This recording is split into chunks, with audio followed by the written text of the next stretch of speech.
Vous disiez tout à l'heure que vous étiez éthiopien. Donc j'imagine que c'est Cheikh Anta Diop. Oui, Vous êtes éthiopien. tout à fait. Diopien. Ça veut dire quoi? Alors, c'est-à-dire, en fait, vous savez, quand on analyse l'histoire, il faut une démarche historiographique. Et il faut une source à cette démarche historiographique.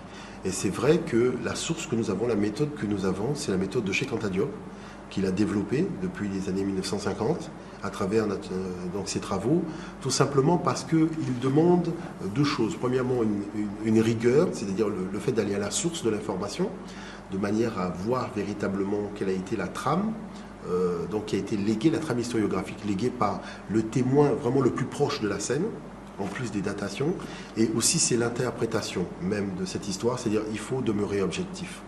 C'est-à-dire que la problématique des jugements esthétiques, c'est ça qui nuit à la production intellectuelle des Européens.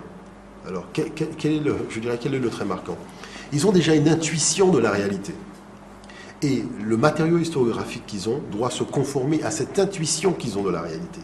Et c'est là où, je dirais, ils sont tellement prisonniers de leur vision qu'ils ont besoin d'un discours avec des gens du Sud, de manière à leur faire comprendre que le regard qu'ils portent ne tient pas compte de l'objectivité. Et qui sont dans une subjectivité tellement extraordinaire qu'ils ne se rendent même pas compte qu'ils passent à côté même de la logique. Et c'est en cela, je dirais que... Moi, je vous donne un exemple très simple. Je disais aux historiens nantais, il faut savoir que nous, quand on a été à l'école ici, quand on regarde des manuels, vous dites que vous êtes arrivé en Afrique et que vous êtes tombé sur des sauvages cannibales qui volaient de liane en liane. Bon, admettons, soit. Mais après, vous dites que les rois vous ont vendu. Mais les sauvages ne peuvent pas avoir des rois. Soit on a des rois, on est plus sauvage, soit on est sauvage, on n'a pas de roi. Mais on ne peut pas faire tout et n'importe quoi. Il faut être un minimum un peu sérieux. Donc voilà pourquoi, je dirais... Vercingétorix, c'était roi. Non, c'est-à-dire que dans la dynamique de la confrontation dans laquelle ils se sont retrouvés, il fallait un leader. Donc ce leader a été Vercingétorix.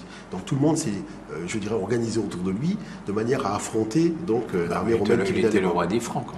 Oui, mais c'est donc c'était sauvage quand même. Non, pas du tout. On peut pas parler comme ça. Parce que quand on parle vraiment de sauvage, on ne parle pas d'entité sociale organisée.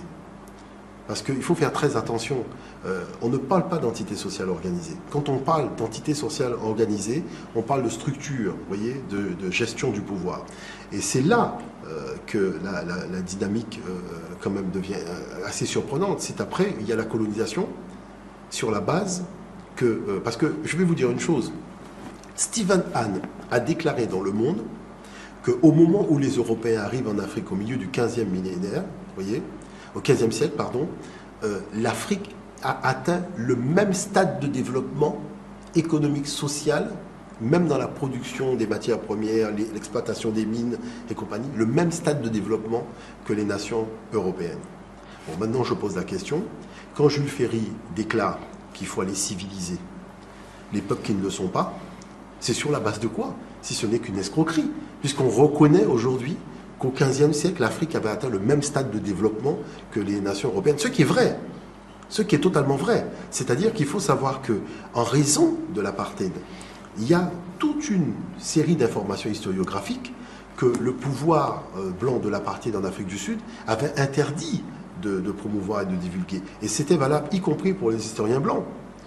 Avec la chute de ce régime, donc on a accès à des documents qui jusque-là étaient cachés et on découvre carrément des châteaux forts en Afrique, c'est-à-dire des choses qui dépassent l'imagination, qui avaient déjà été décrits par les Arabes, décrits par les Portugais et décrits par les Hollandais aussi. Vous voyez, donc c'est-à-dire on découvre véritablement des constructions en pierre taillée massives, alors que jusqu'à présent on avait dit qu'en dehors de l'Égypte et de la Nubie, l'Afrique n'avait plus jamais construit en pierre taillée. Donc vous voyez que finalement ça tient à très peu de choses, je dirais le discours historiographique. C'est un mouvement politique qui entraîne tantôt donc une omerta et tantôt, je dirais, la possibilité de pouvoir bénéficier d'un apport nouveau d'informations. C'est assez problématique quand on raconte l'histoire de l'humanité, en particulier l'histoire de l'Afrique. Et c'est ça le fond du problème. Mm-hmm.